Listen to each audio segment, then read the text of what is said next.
strangled and torn apart. On October 18, 31 AD, the city of Rome turned against one of its most powerful men. Sejanus had served as prefect of the Praetorian Guard and stood as Emperor Tiberius's most trusted advisor. For years, he had controlled access to the emperor and wielded authority that rivaled imperial power itself. But suspicion grew that Sejanus was plotting to seize the throne. That afternoon, Tiberius acted. Sejanus was summoned to a meeting of the Senate near the Gemonian Stairs. He arrived expecting honors. Instead, a letter from Tiberius was read aloud, condemning him as a traitor. Guards seized him immediately. There was no trial, no defense, no time to process what was happening. He was dragged from the Senate house as senators who had once bowed to him now screamed for his blood. The execution was carried out swiftly. Sejanus was strangled with a garrote, the cord tightening around his neck until his body went limp. His death should have ended there. It did not. The executioner released the corpse near the stairs, and the Roman mob descended. They had feared Sejanus for years. Now they could act without consequence. For 3 days, the people of Rome tore at his body. They ripped flesh from bone with their bare hands.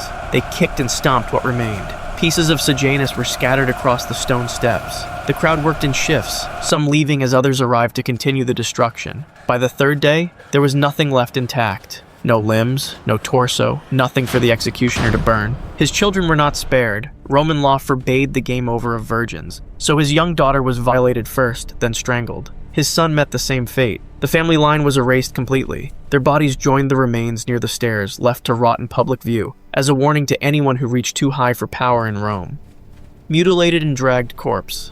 On March 11, 222 AD, the 18-year-old emperor Elagabalus met his end in one of the most degrading locations imaginable. He had ruled Rome for less than 4 years, a reign marked by scandal and excess that alienated the military, the Senate, and the people. His grandmother, Julia Maesa, who had helped place him on the throne, now conspired to replace him with his cousin. The Praetorian Guards were ready to act. That morning, Elagabalus and his mother, Julia Soamius, took refuge in the camp latrine. It was a desperate attempt to hide from the soldiers hunting them. The emperor who had once commanded legions now crouched in filth, hoping the guards would not think to search there. They did. The soldiers found them quickly and showed no hesitation. The guards killed them both in the latrine itself. Swords came down in the confined space. Blood mixed with waste on the stone floor. Elagabalus died surrounded by the stench of human refuse, his imperial robes soaked in filth.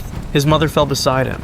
Neither received any dignity in their final moments. But death was only the beginning of the humiliation. The soldiers decapitated both bodies where they lay. They dragged the headless corpse of Elagabalus out of the latrine and through the camp. Then they hauled it into the streets of Rome. Citizens watched as the emperor's body, still dressed in once fine clothing, was pulled across cobblestones. The head was gone. The body left a trail. The soldiers threw the corpse into a public sewer. It was meant to disappear into the underground channels, to be forgotten in the darkness and waste. But the flow of water pushed it back out into the open. When it surfaced, the soldiers retrieved it one final time and threw it into the Tiber River. The current carried away what remained of the young emperor. Rome had erased him completely. Assassinated while urinating. On April 8, 217 AD, Emperor Caracalla was traveling through Mesopotamia on a military campaign against the Parthian Empire. The 29-year-old emperor had earned a reputation for brutality, having ordered the slaughter of thousands and even killed his own brother to secure sole power. His 6-year reign had been marked by paranoia and violence. But on that spring afternoon, his obsession with control meant nothing. The imperial procession moved along a dusty road near the ancient city of Carrhae. Caracalla rode surrounded by soldiers and attendants, protected by the full might of Rome's military machine. Around midday, he signaled the column to halt. Nature called. The emperor needed to relieve himself. He dismounted and walked a short distance from the road. His guards remained with the procession, giving him privacy as protocol demanded. It was a moment of complete vulnerability. Caracalla stood alone on the roadside, his back turned, urinating into the dirt. He had no weapon drawn. No armor covered his exposed position. For those few seconds, the most powerful man in the Roman world was just a man answering a basic human need. A soldier named Julius Martialis approached from behind. Martialis had been nursing a grudge after Caracalla denied him a promotion and publicly humiliated him. Now he saw his chance. He drew his blade and moved quickly across the open ground. Caracalla never heard him coming. The knife plunged into the emperor's back. The blade sank deep between his ribs. Caracalla gasped and tried to turn, but the damage was already done. He collapsed onto the roadside, his blood mixing with the dust and his own waste. Within moments, he stopped moving. The emperor who had ordered countless deaths died in the most undignified position imaginable, unable to defend himself or even face his killer. Martialis tried to flee, but was immediately cut down by Caracalla's bodyguards. Both men died on that same stretch of road within minutes of each other. Head used as prop. On June 9th, 53 BC, Marcus Licinius Crassus stood as one of the three most powerful men in Rome. He had formed the first triumvirate alongside Julius Caesar and Pompey, controlling the Republic through wealth and influence. Crassus was known as the richest man in Rome, having accumulated his fortune through questionable means, including purchasing property from those fleeing Sulla's proscriptions. But wealth could not buy military glory, and at age 60, he craved the respect that came only from conquest. Crassus led a Roman army into Parthian territory near the town of Carrhae, in modern-day Turkey. The campaign had gone poorly from the start. His forces were exhausted, demoralized, and surrounded. The Parthians offered to negotiate. Crassus accepted, desperate for any way to salvage the disaster. He rode out to meet their commanders with a small escort. It was a trap. The moment Crassus arrived, violence erupted. The Parthians attacked immediately. In the chaos, Crassus was cut down. His escorts fell around him. The general who had dreamed of matching Caesar's victories died in the dirt of a foreign land, surrounded by enemies. The Parthians were not finished with him. They knew of Crassus's reputation for greed, how he had built his wealth on the suffering of others. They brought molten gold to the site. While his body was still warm, they pried open his mouth and poured the liquid metal down his throat. It was a symbolic gesture, a mockery of the insatiable appetite for wealth that had defined his life. The gold burned through the tissue and flesh as it cooled inside him. Then they severed his head from his body. The Parthian king, Orodes II, was entertaining the Armenian king at his court with a performance of Euripides' play, the Bacchae. During the performance, an actor playing Agave was meant to carry the severed head of Pentheus. Instead, Crassus's actual head was brought on stage. The actor held it up before the assembled nobles, and the audience applauded. The richest man in Rome had become a stage prop in a foreign king's entertainment. Hands and tongue severed. On December 7th, 43 BC, Marcus Tullius Cicero was fleeing for his life along the coast near Formiae. At 63 years old, he was Rome's most celebrated orator, a man whose speeches had shaped the Republic and whose words had brought down conspirators. But those same words had made him enemies. Mark Antony had placed Cicero's name on the proscription lists, marking him for death. Now soldiers were hunting him. Cicero traveled in a litter carried by his slaves, attempting to reach the coast where a ship might take him to safety. His servants urged him to move faster, but age and exhaustion had taken their toll. The soldiers found him on the road. There was nowhere left to run. His slaves set down the litter and prepared to defend him, but Cicero stopped them. He leaned out from the litter and looked at the approaching soldiers. His face was calm. After a lifetime of using words to navigate Rome's dangerous politics, he knew when words would no longer help. He stretched his neck forward, offering it to the blade. The soldiers did not hesitate. The sword came down clean. Cicero died without resistance, his final act one of acceptance rather than struggle. But Mark Antony wanted more than just his death. The soldiers were given specific instructions. They cut off Cicero's head, then severed both of his hands at the wrists. These were the tools of his power, the hands that had written speeches against tyranny and the voice that had delivered them. The body parts were carried back to Rome. In the Forum at the Rostra where Cicero had delivered his greatest speeches, his head and hands were nailed to the platform for public display. Citizens gathered to see the remains of the man who had once commanded their attention with eloquence. Mark Antony's wife, Fulvia, came to view the spectacle. She had her own grudge against Cicero for his attacks on Antony. She pulled a hairpin from her head and repeatedly stabbed Cicero's tongue, the muscle that had shaped the words that had challenged her husband. The great orator of Rome had been silenced permanently, his voice reduced to a piece of meat pinned to wood. Decapitated and mocked.